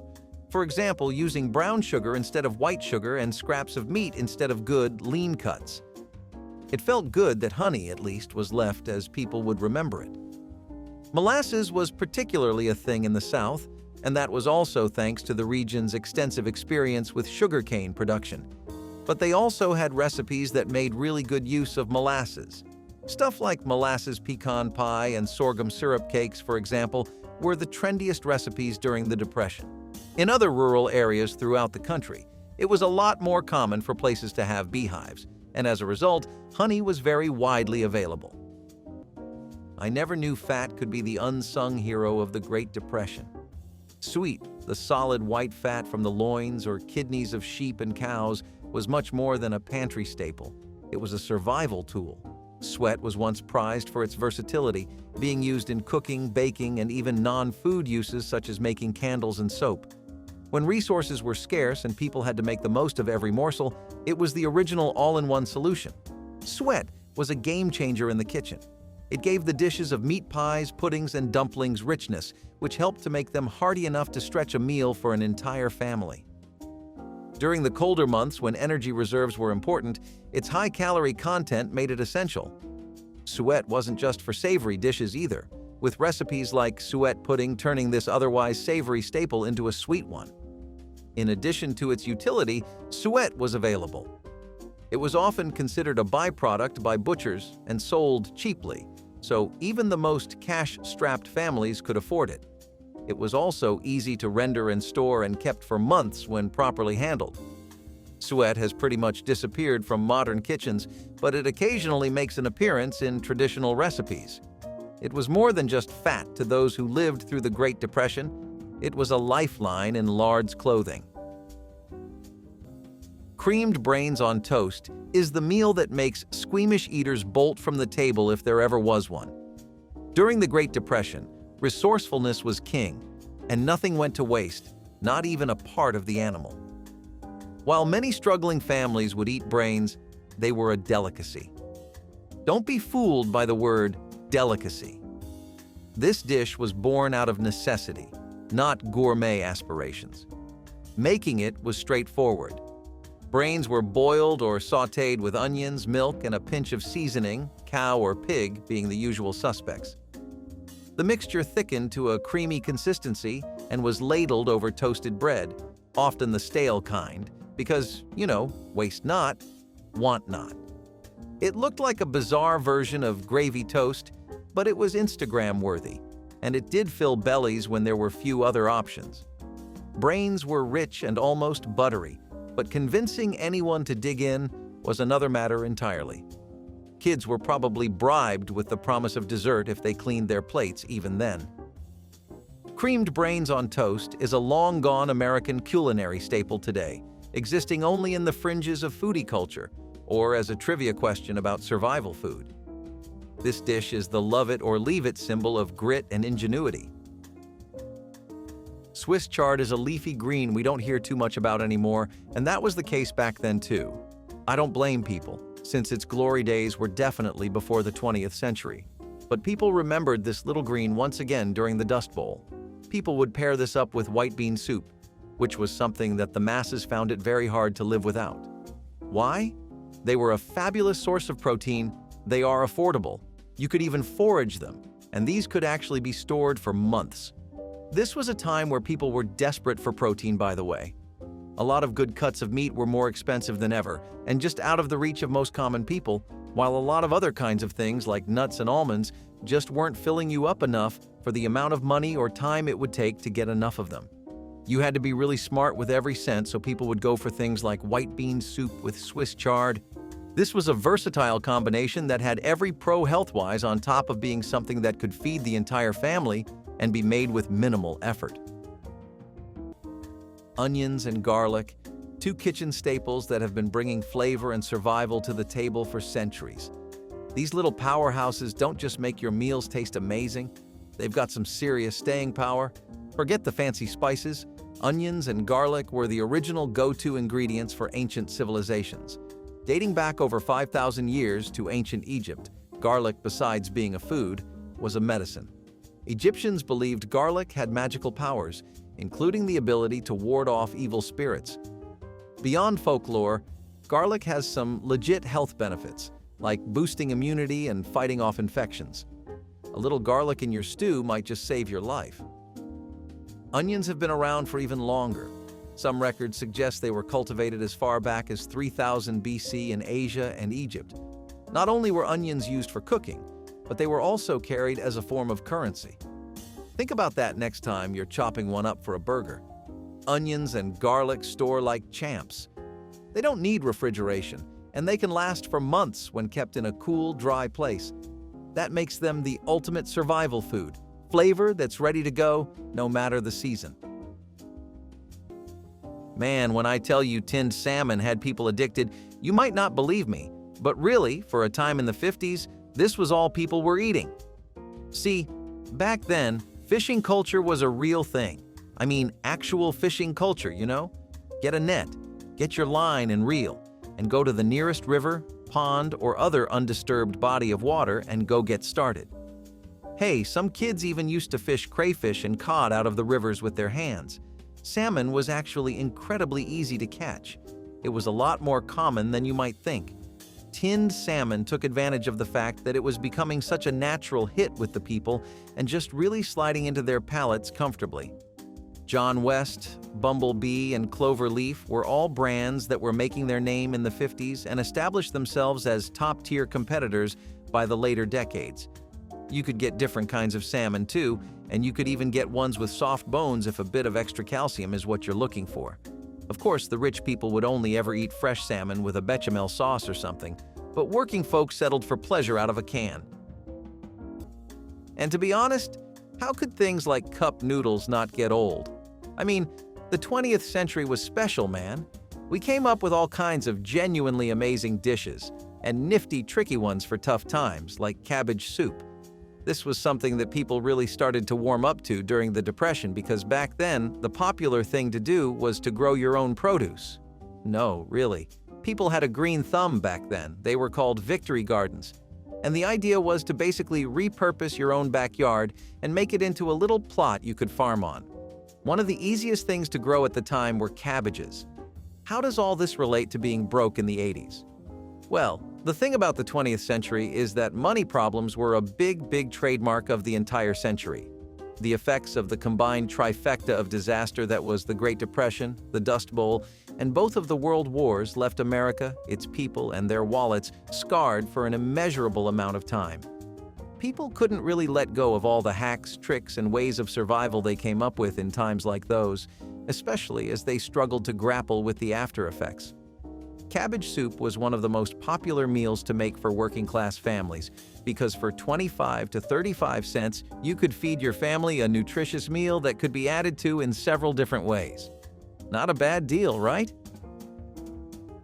Ritz cracker meat pies were basically just your average meat pie affair, but with Ritz crackers thrown on top. Not really too inspiring, I know, but hey, it worked. Why do you think people resorted to something this simple? A lot of the time, it was less about the flavor, the texture, and what it was adding to the dish, and it was more about the fact that something new was being thrown in at all. The thing about sticking to a budget is that you really can't step out of it. You can't get a sweet little treat for yourself. You can't spend extra on white sugar instead of brown sugar. You can't afford that extra bit of flour, or that fancy cheese, or the wine. Never the wine. Regardless, sticking to a budget means suppressing your heart every day, because at the end of each and every 24 hours, you just need the money more. You might be happy in the moment when you cave into the impulse and get the thing you have your eyes set on, but when you're in bed worrying about your finances, you'll regret it. Ritz crackers, on the other hand, were literally just for a few cents. What harm could that cause? What could it do? Not only did it work as a breakfast option with toast or tea, but it also worked amazingly as a substitute for breadcrumbs. On meat pies, it was something that helped give them a crispier crust and edge, which honestly made a world of difference to people who were deeply bored of meat pies by the 90s. Fried dough delights were a pretty good treat during the Depression. See, normal pastry dough and crusts were getting very out of reach for most people, so alternatives often looked like these deep-fried pastries that we're about to go into. Some of them used to be sold by street vendors, but most were often made at home. The treats became something Americans passionately indulged in, and that's how they found their place in the culture as well. The cultural roots of fried dough are pretty much rooted in their daily use, at least if you speak about the culture in relevance to the Depression. Their roots do go deeper than that, though, since it's been a thing in America since at least the 17th and 18th centuries. In the 1920s, fairs and festivals that would happen would often have fried pastry or dough delights for sale, and most street vendors would often sell them too. While the fairs and festivals definitely stopped, street vendors never failed to see the business opportunity in fried dough delights. Push carts, especially in urban areas where people still had a bit of money to spare, became one of the most common sights to see in a city. That was how people satisfied their sweet tooth. And I'll admit, it's one part of daily American life that didn't get hit lethally hard by the Depression. When the Great Depression hit, sorghum syrup ruled the roost as the king of sweeteners, honey maple syrup be damned. This thick, golden brown liquid was made by boiling down the juice of sorghum cane, and it was a lifeline for families trying to sweeten their lives without breaking the bank. It was affordable and versatile enough to earn a permanent place in Depression-era pantries. Sorghum syrup was not just a sweetener. It was a source of vital nutrients such as iron, calcium, and magnesium. It wasn't just tasty, it was functional, in an era when balanced meals were often a luxury. Sorghum on a biscuit, cornbread, or oatmeal could make a meager breakfast something special. It even made its way into sauces, marinades, baked goods, and even into ice cream. Sorghum syrup production was a community affair. During harvest time, people gathered in entire neighborhoods to crush sorghum stalks and boil the juice into syrup. It was labor-intensive, but it was also social, and it forged bonds even in the darkest of times. Back then, it wasn't about foodie trends, but today, sorghum syrup is experiencing a small renaissance in the culinary world. It was about survival, resourcefulness, and getting as much goodness as we could out of the land.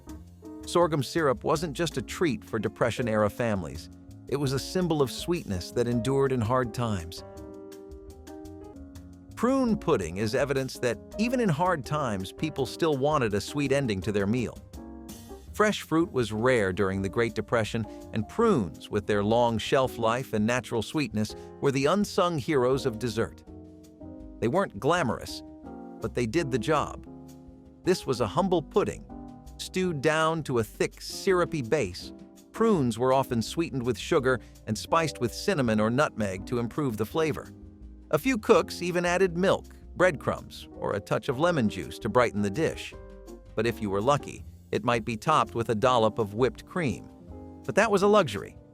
Real quick, if you're loving this content as much as we loved making it, hit subscribe to stay connected and help us reach even more amazing folks like you. Prune pudding was surprisingly nutritionally rich for its simplicity. It wasn't just a treat, it was practical sustenance packed with fiber and vitamins. But its reputation as a digestive aid made it a divisive dessert. It wasn't everyone's idea of a sweet indulgence, to put it mildly. Prune pudding has faded into the background today, often overshadowed by more flashy desserts. In a world fixated on superfoods and functional eating, maybe it's time for this Depression-era favorite to come back. But don't expect it to replace chocolate cake anytime soon. So the next thing on our list is baked turnips and cream sauces. But dear viewer, I know you aren't 5, and I know you're curious about how cream sauces could even be a thing in a time like this.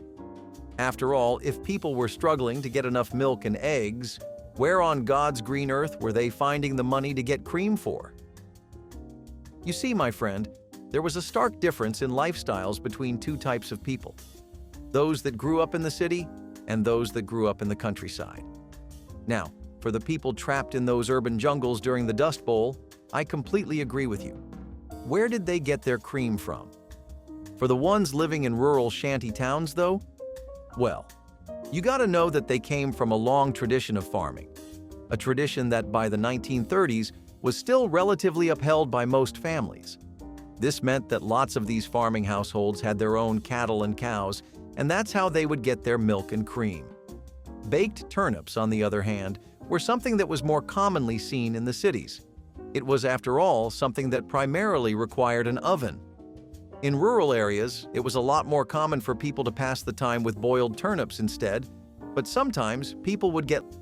Man, when I tell you tinned salmon had people addicted, you might not believe me, But really, for a time in the 50s, this was all people were eating. See, back then, fishing culture was a real thing. I mean, actual fishing culture, you know? Get a net, get your line and reel, and go to the nearest river, pond, or other undisturbed body of water and go get started. Hey, some kids even used to fish crayfish and cod out of the rivers with their hands. Salmon was actually incredibly easy to catch. It was a lot more common than you might think. Tinned salmon took advantage of the fact that it was becoming such a natural hit with the people and just really sliding into their palates comfortably. John West, Bumblebee, and Clover Leaf were all brands that were making their name in the 50s and established themselves as top-tier competitors by the later decades. You could get different kinds of salmon too, and you could even get ones with soft bones if a bit of extra calcium is what you're looking for. Of course, the rich people would only ever eat fresh salmon with a bechamel sauce or something, but working folks settled for pleasure out of a can. And to be honest, how could things like cup noodles not get old? I mean, the 20th century was special, man. We came up with all kinds of genuinely amazing dishes, and nifty, tricky ones for tough times, like cabbage soup. This was something that people really started to warm up to during the Depression because back then, the popular thing to do was to grow your own produce. No, really. People had a green thumb back then. They were called victory gardens. And the idea was to basically repurpose your own backyard and make it into a little plot you could farm on. One of the easiest things to grow at the time were cabbages. How does all this relate to being broke in the 80s? Well, the thing about the 20th century is that money problems were a big trademark of the entire century. The effects of the combined trifecta of disaster that was the Great Depression, the Dust Bowl, and both of the world wars left America, its people, and their wallets scarred for an immeasurable amount of time. People couldn't really let go of all the hacks, tricks, and ways of survival they came up with in times like those, especially as they struggled to grapple with the after effects. Cabbage soup was one of the most popular meals to make for working-class families because for 25 to 35 cents, you could feed your family a nutritious meal that could be added to in several different ways. Not a bad deal, right? In the 90s, in that overwhelming decade of innovation, a lot of new things were coming to light. Cracker crust pizza was one of them, and it kind of follows the same concept as slumgullion stew, where the idea is to really just use whatever's on hand to make do. This was something that was a frugal twist on an all-time favorite. See, households had the idea to ditch the yeast and the entire waiting process. You'd usually have to wait a fair bit to see the dough start to rise. The alternative was using transformed crackers as a DIY makeshift pizza base. A box of crackers was something that literally did run you only 50 cents, and a can of tomato sauce and the most affordable cheese in the mart were also inflicting any serious damage on your budget. The dish was something that helped deal with the effects of inflation, which was honestly the biggest reason why families had to resort to meals like this. Minimal ingredients and almost no preparation time meant that cracker crust pizzas became an accessible way to get your pizza cravings fixed. They were able to mimic the taste of it well enough at a quarter of the cost. I don't know about you, but personally, that alone would make it start tasting better for me. This was something that really popped off in dorms with college students, though. They'd get up to cheap pizza nights on a first-year student's budget that way. Delaware also had to make do with what scraps it could get. People from there were passing day by day on peas and soups, so the two would eventually cross over. It was natural for pea soup to become as common as it did in Delaware.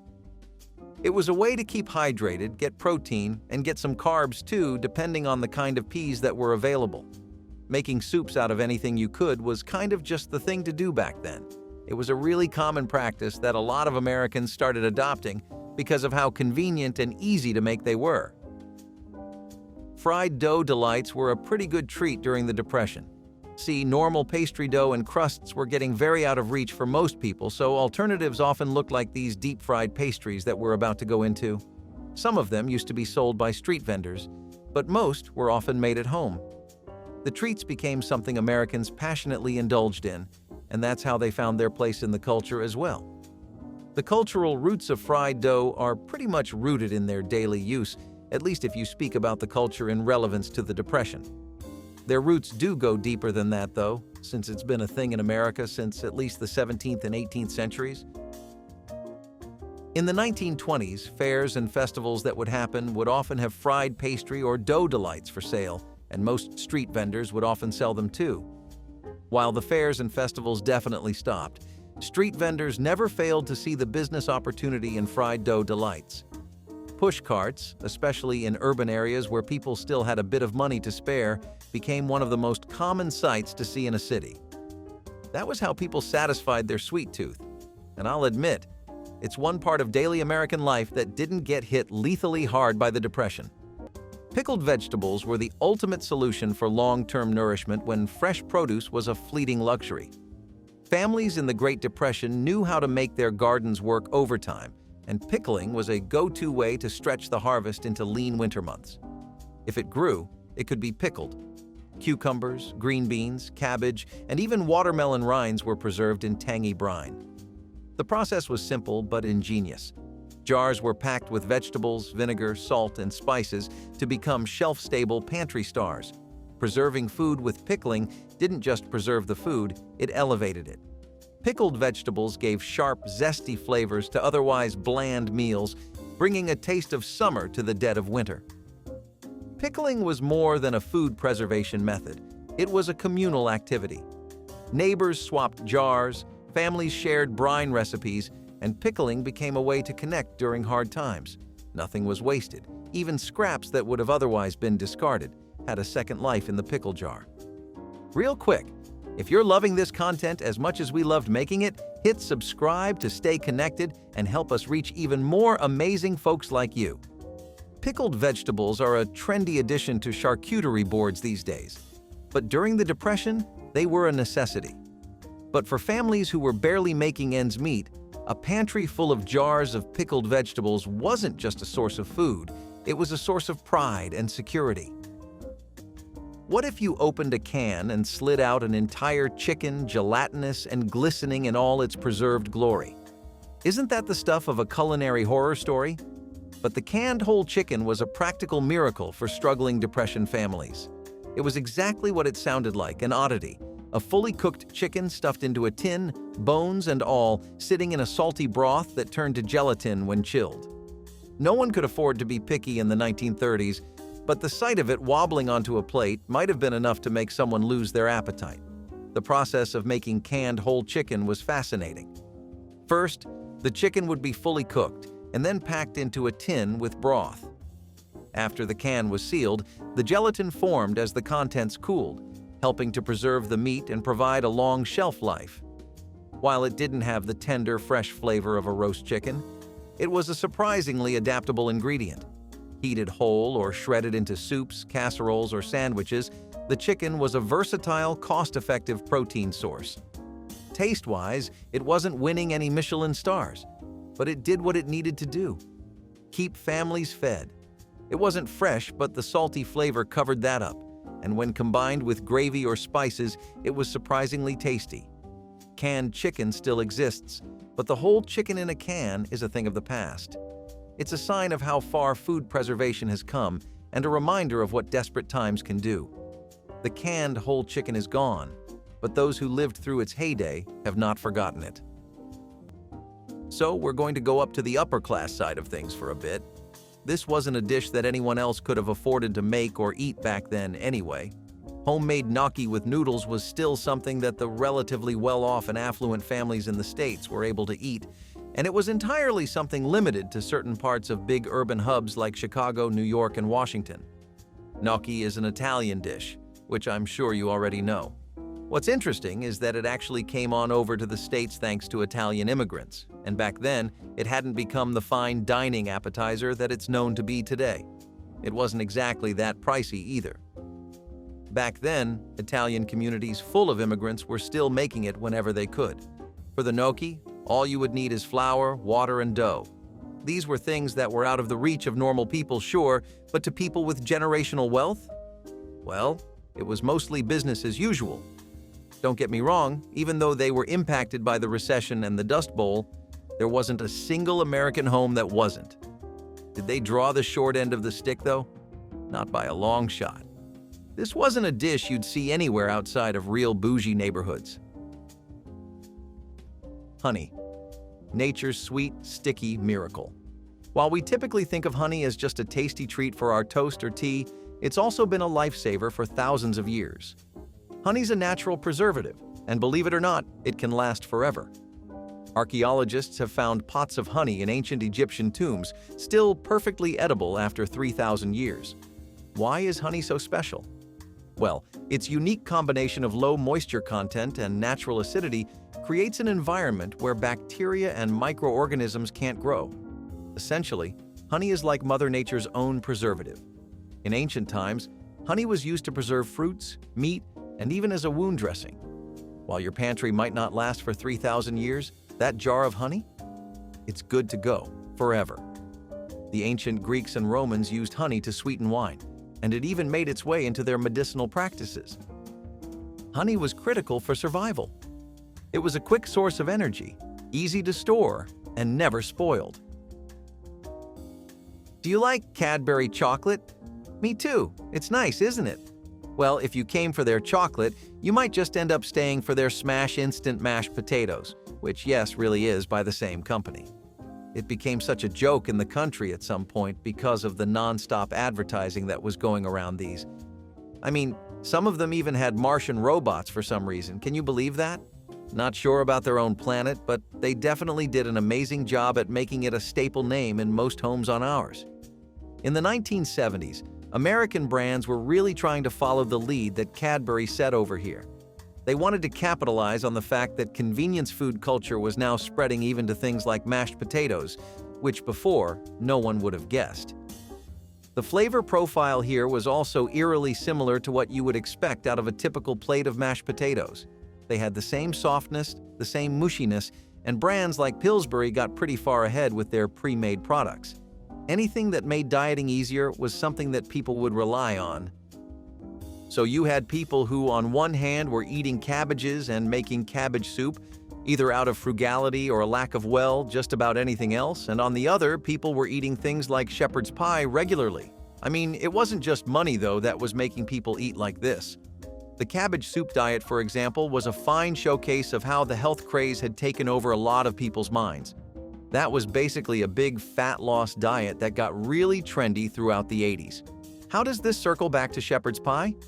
You see, it's people who would basically stick to meals like this pie religiously every other day that inspired things like the health craze. Hey, shepherd's pie wasn't really what you would call pricey or expensive, but it wasn't exactly as cheap as the rest of the things on the list so far, too. This artifact of British culture served American homes well in the 80s.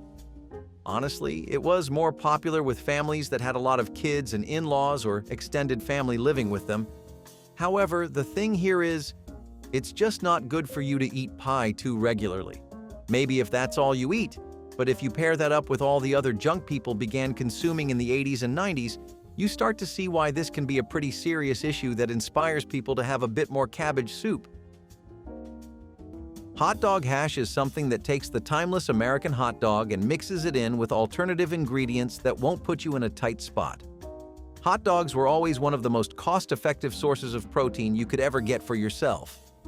A multi-pack would go for less than $1, and what else did you really need to make hot dogs? Some cheese, onions, and maybe a few bits of bacon or olives? The dish was something that showed how innovative the working-class kitchen really could be. Hot dogs were something you would always imagine and place at, like a ball game, a busy street corner in a commercial area, or just a family night. It's not something people have as a serious filling meal, but that's really what was being done here. Families would dice these sausages up, fry them with potatoes, spice blends, and onions, and make a hash that would essentially be one of the best breakfasts you could eat for yourself on a budget. Hot dog hash was something that was deeply popular in suburban neighborhoods across the Midwest and Northeast, especially when periods of inflation would get so bad that it would be hard to even afford a typical hot dog. Hawaiians were struck very hard by the Depression. A lot of families couldn't begin to cope with the bills and the increase in costs on top of the lack of business. They had one advantage, if you could call it that, which was that they knew how to make the best use out of local ingredients. That's why they would stick to things like spam musubi, which just involves seaweed, rice, and grilled spam. Maybe that might sound relatively fancy to you compared to the rest, but they even used to feed this same stuff to US soldiers because of how practical it was. A bag of popcorn during the Depression cost as little as 5 cents. That meant that for around 20, you could be getting a family bucket worth of popcorn. This was an accessible and easy treat for all kinds of people, and that's a big part of why it was such a beloved snack throughout the Depression. It rose to be one of the highlights of the era because it was one of the few comforts that stayed untouched by the economic circumstances that were drowning everyone. While popcorn's never overstayed its welcome and always been a big part of American culture, its place as a Depression-era snack is special. This truly was one of the best things you could buy back then. Plain and buttered popcorn was pretty much the everyday norm for people during the Depression, and it was a really good snack that Americans indulged in frequently. More than that, it showed people's resilience too. Popcorn was something that people treated as a side effect of hanging out with your friends. You'd go to the movies, and by the law of, well, normalcy, you'd just end up getting popcorn. To make that into a dish that would be sustenance and still bring a smile to everyone's face showcased the spirit of the American people who were determined to outlast the Depression, as hard and tiring as that was. While there weren't any movie theaters to go to, since that was a luxury people couldn't afford anymore, people did find all kinds of new love and appreciation for popcorn. What goes best with popcorn is a drink, and that goes for our list too. Plus, I did say that the next thing we'd talk about would be beverages. Canned liver wasn't the most comfortable food, but it was a lifeline during the Great Depression. This pantry staple was a nutritional powerhouse, packed with protein, vitamins, and minerals, and didn't require refrigeration, a godsend for families without access to fresh meat. It was metallic and mushy, but on a day when every calorie mattered, canned liver did the trick. The canned liver was a surprisingly versatile food. It could be spread on bread for a quick meal, mixed into casseroles, or fried up with onions to make something almost palatable. Its rich flavor, sometimes too rich, made it a cheap way to feed a family because a little went a long way. Canned liver can even be blended into meatloaf or meatballs, stretching meals without sacrificing protein for those willing to get creative. Canned liver is a rare thing today, but its legacy lives on as a symbol of frugality and resilience. It wasn't about taste or presentation for Depression-era families, it was about survival. A tin of canned liver in the cupboard was evidence that even the most unappealing ingredients could keep you alive and give you hope when things got the toughest. Culinary creativity and gelatin met, and not always in a good way, in aspic salads. Imagine a jello mold of vegetables, meat, or eggs squirming to the dinner table. But if that doesn't sound appetizing, you're not alone. These savory gelatin dishes were a common way to stretch ingredients during the Great Depression. Affordable and easy to prepare, gelatin was made from boiled animal bones. Families would toss in whatever scraps were available: cooked chicken, canned peas, shredded carrots, hard-boiled eggs, often flavored with broth or tomato juice to create a savory base. It turned out to be a strange mixture that looked like dessert, but tasted like a casserole. Some loved them because aspics were practical, and others hated them because they were so textural. It was filling, but not appetizing, the sight of meat suspended in a quivering jelly. Sunday suppers often featured these salads, served with crackers or bread to make the meal even heartier. Aspic salads are a punchline today, not a recipe, but they are a symbol of a generation that found a way to make do with what it had. They're a wobbly slice of history. Love them or hate them. So naturally, people did a few other things with kale than the ones we've gone over so far. One of those was a kale and chickpea stir-fry, which actually got a lot more positive PR than you would think. Seriously, before this decade, chickpeas never had this kind of clout. Suddenly, they were the Wagyu steak of America, though. It was all you ever really wanted to get your hands on. Kale was still something that was difficult for the American masses to consume regularly, but it was a work in progress. That stir-fry definitely made it a lot more digestible for most, and people didn't have the option of saying no based on their tastes. If it was there, and especially if it wasn't spoiled, you would suck it up and simply eat. What else were you to do? Turn down the perfectly good plate of food in the horrible, historically chaotic drought and recession going on?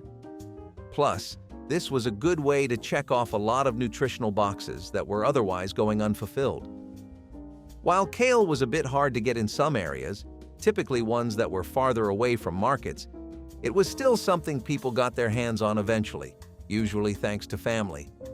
Chickpeas weren't that hard to get, and the rest was just a matter of getting on the stove and putting in the work, which was really hard, mind you.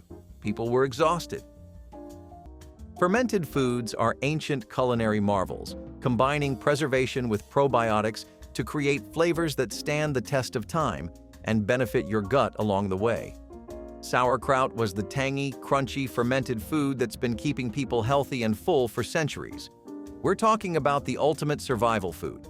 Sauerkraut is made by fermenting cabbage with salt. Simple, effective, and delicious. Don't let its humble ingredients fool you. Sauerkraut is packed with power. It has been around for over 2,000 years, with roots in ancient China. It's believed that the Chinese invented the fermentation process, but the Germans really took it to the next level. During long, cold winters, they turned cabbage into a fermented food that could last for months. Its key benefit is long shelf life, a must in times before refrigeration.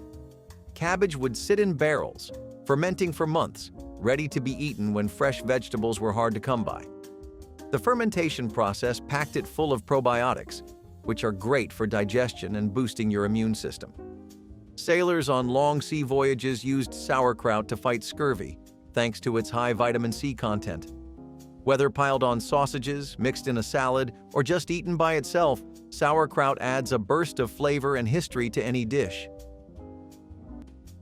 Fondue set meals were symptomatic of a larger phenomena that was enveloping all of America as the years kept coming and did not stop coming. This was basically the national full-blown craze we had with exploring other cuisines, other cultures, and other ways of preparing food. Fondue was something that came entirely out of the Book of Switzerland. Swiss culinary tradition has had fondue as a major player for years now. It was something that came to American diners during the tail end of the 50s, when fascination with European dining, sophistication, and cuisine was increasing more and more. Fondue became a trend far later too, in the 70s and 80s, but it was the first time that something the rich would usually play with and have in their homes as a display was something that was not only an interest of the middle class, but also an incredibly affordable option. Now, you had fondue set meals, which were pretty pricey if I'm being completely honest with you. They were going from anywhere between $8 to $15, which if you adjusted that for inflation would run you around $80 to $150 today. I don't know what's more disappointing, that they cost that much back then or that inflation is this bad now. It was kind of worth it though, because if you did have a fondue set, everyone wanted to throw a party at your place. Plus, they made one hell of a wedding gift. Still though, why can't we find a middle ground? At least that's the kind of idea people were going for with Vienna sausages and other frozen food. The idea was really simple. Vienna sausages were pretty much these small canned sausages that were like a charcuterie board of different meats. You had pork, beef, and chicken all mixed into one to make this sausage, and they were honestly in everyone's cabinets and shelves by the 80s. They were something that Americans held on to dearly. Soft, pre-cooked and ready to go, already packed in a light broth for added preservation, this was one of the best things you could. Plus, it was literally just for like 40 or 60 cents, and depending on the kind of brand, you could make it a really varied dish. You could have a sandwich, a casserole, eggs and bacon, or whatever else, it was all from the same box of Vienna sausages you had gotten. Plus, they were really easy to work with. Even your kids could make them. Hot dogs are a funny one. It's arguably the most American thing to ever America, but it's also something that's kind of never in the forefront. I mean, it's like Bugs Bunny. You know he's him, like he's basically the Michael Jordan of cartoons, right? Who's beating Bugs Bunny in polls? No one. Yet when there's a new exciting animated movie, who do you usually see? It's definitely not Bugs Bunny. Puss in Boots, Shrek, Elsa, hot dogs are the same. You go down the street, turn a corner to your favorite deli or roadside stall, or just walk into a grocery store, and you'll see all kinds of options for hot dogs. Is it ever something that's at the top of your timeline, making rounds on the internet, or on the front cover of a cookbook or one of the most heavy-hitting recipes? Not really. Do I blame them? No, after all, it is just a hot dog. Yet if you're broke, hungry, and too tired to think, it's arguably the best meal you can ever get for yourself. Hot dogs were something that brought so much relief to a bunch of different people, working class and wealthy homes alike. A pack of these for $1 would net you around 8 dogs, and a pack of buns would range around 50 cents. Throw in some canned beans and you're pretty much set. So in less than $3, you could go to bed pretty damn satisfied. If you ever wanted to see something that was an honest testament to our potential for culinary creativity during economically stressful times, you need only look at poor man's lasagna, a beloved classic that comes with ingredients you can get from anywhere. This helped families keep themselves afloat while also giving them familiar tastes that they couldn't really have anymore. Like I said, living on a budget is something that you really just can't ever step out of. That also means that a lot of what we call culture and tradition, such as our foods, recipes, ways of life, and hobbies, all of that may become pretty inaccessible or outright impossible. It might just be too expensive, you know? So here, instead of expensive lasagna noodles, most homes use these really raggedy, broken strands of spaghetti or egg noodles, and these would basically be just for a few cents. The cheeses and sauce were also really limited. Normally, you see loads of cheeses with lasagna, but this time around, there was only 1 or 2 in a jar of tomato sauce that pretty much was the only thing you could go for when it came to a base. To help bulk the dish, people would often throw in mushrooms, vegetables, or even some layers of bread. It was an attempt at a lasagna, and it often came pretty close, or at least close enough that no one cared about the difference. What do you think people drank during the Depression? I'll give you 3 solid guesses. Then I'll give you 3 items that really showcase the kind of drinks people preferred back then. You might be surprised to hear about this, but naturally, Jack Daniels and a bottle of Grand Marnier Hennessy weren't exactly something people were able to get either. Instead, they had moonshine and bathtub gin, which were pretty creative ways of getting your fix of alcohol. Moonshine itself is an umbrella term that refers to any alcoholic beverage that's been distilled in a way Uncle Sam wouldn't approve of, and by that I mean illegally. It's made in homemade stills and was often made in secret so that the police wouldn't catch on to it. Moonshine used to be made extremely regularly during the Prohibition, and its history goes as far back as the time when cowboys were still around in great numbers. During the Depression, not only was moonshine typically a way to take the edge off, but it also became a way to make some quick money on the side. People would set up illegal distilleries and start producing their shine, and since there were many people who turned to substances to cope with the stress of the times, business was booming, to say the least. Moonshine itself was easy enough to make, at least the costs were realistic to cover. It involved corn, sugar, and fruit, and then there was the distilling. None of this was healthy though, since the distilling process was never up to standard. Most of the stills were homemade, so you can't expect much. Bathtub gin, on the other hand, was homemade gin that was made in pretty much the same conditions and sometimes in a bathtub. You'd mix juniper berries and other flavoring agents to get the taste, but these were mostly just things people started to spread around during the Prohibition, which saw some more use in the Depression. Evaporated apples came to the rescue when the orchard was empty and fresh fruit was a distant memory. These dried slices were a Depression-era treasure, lightweight, shelf-stable, and could take a plain dish and make it special. During the cold months, fresh produce was scarce, and a jar of evaporated apples was worth its weight in gold. Evaporated apples could be rehydrated in water and turned into pies, crisps, or cobblers, bringing the essence of autumn to winter tables. In addition, they were also a sweet addition to oatmeal, pancakes, or even savory stews. Evaporated apples were different from canned fruits. They didn't need sugar or preservatives and were an affordable and natural choice for frugal families. The resourcefulness of the drying process itself was a testimony. Apples were often sliced thinly, and families would place them out in the sun or hang them on strings to air dry. Even bumper crops didn't go to waste with this low-tech method. The flesh and the core of every apple were used. Dried apples are today a popular snack, but during the Great Depression, they were a symbol of ingenuity.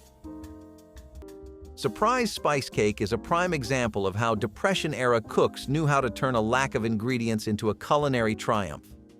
No eggs, butter, or milk? No problem.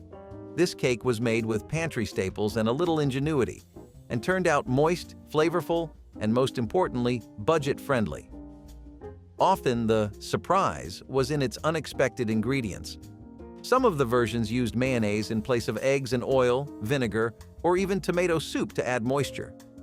The warm spices, cinnamon, nutmeg, and cloves, did double duty to cover odd flavors and provide the cake with its signature aroma. If they had raisins, nuts, or applesauce on hand, they threw those in, and each version was different. The surprise spice cake was a hit at potlucks and family gatherings because it didn't taste like a compromise. It was rich and comforting and proof that you didn't have to use fancy ingredients to make something special. This cake has fallen out of favor, but some of its descendants, like mayonnaise cake, still turn up in recipe books. It's a sweet reminder that even in the toughest of times, people find ways to treat themselves and one another. The best desserts sometimes come from thinking outside the box, or in this case, the pantry. Similarly enough, people were having a lot of fun with all the different things you could do with celery. You could braise your celery with potatoes to have something resembling a home-cooked meal. It would often work too. Your knowledge of the Dust Bowl may be about its ecological extremes, though.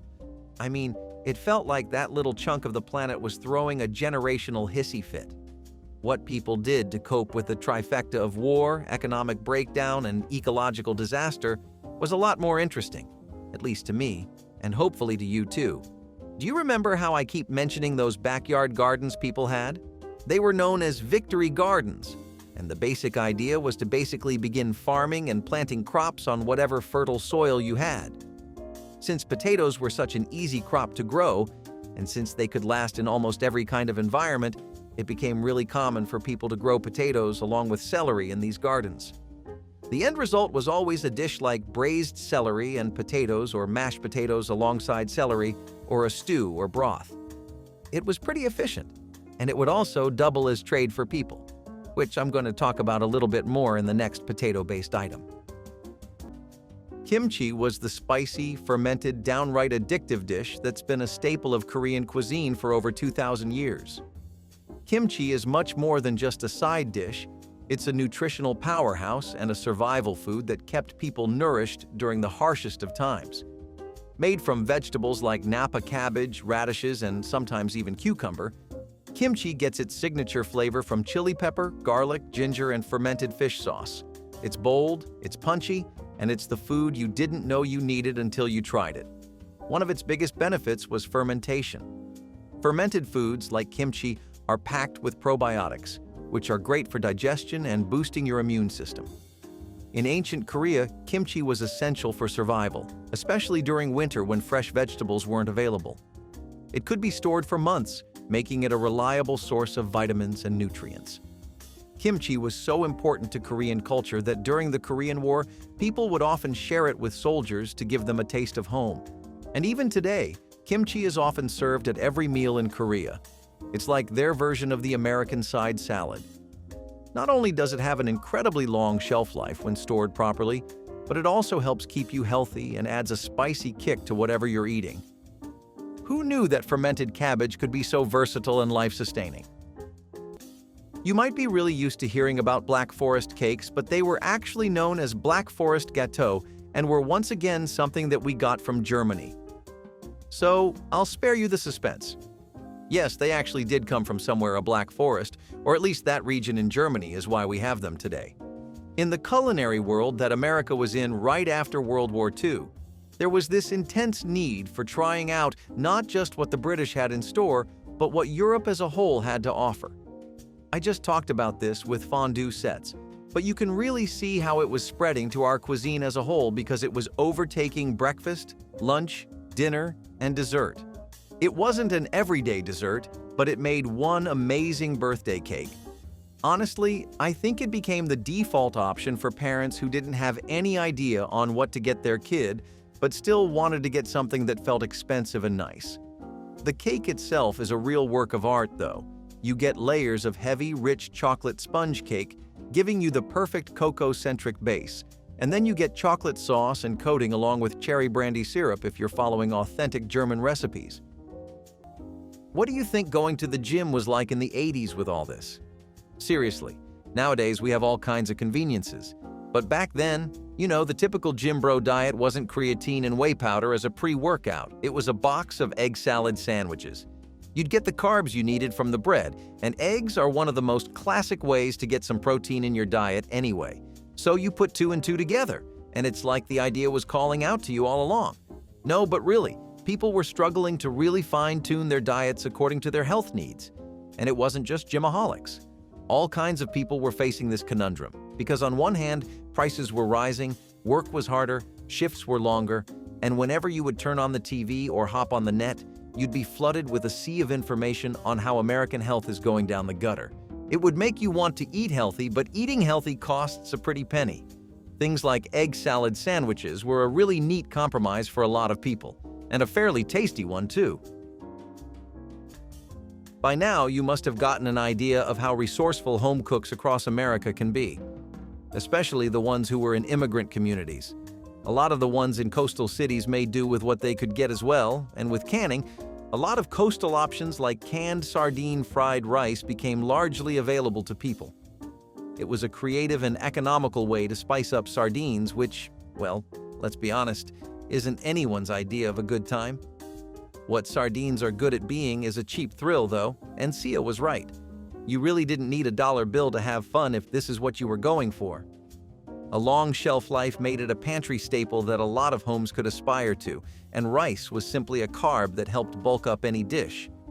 Putting both of them together often made the perfect lunch. People that were in Idaho probably found themselves relating to southern tastes more often, since they only had things like potato soup to keep the hunger at bay with. The soup was also pretty bare bones. It wasn't anything you'd really think to call a soup in normal times. Just some water, onions, potatoes, and if they were lucky, a bit of milk. If there's one thing you can take away that isn't completely bleak, it's that all the different states exploring potato dishes really helped give them a rise in popularity when the economy would settle. In Illinois, they used to have a pretty cheeky acronym for something that's actually pretty good as far as taste goes. They used to think chipped beef on toast looked like poop on toast because it would look like somebody had just done their business on your toast instead of the bathroom. But regardless, don't let that fool you. A lot of people found a lot of comfort in this simple dish that involved canned or dried beef and simple toast. That wraps up 2 hours of forgotten Great Depression recipes that deserve a comeback. Comment your favorite dish, and don't forget to like and subscribe for more old-school cooking wisdom.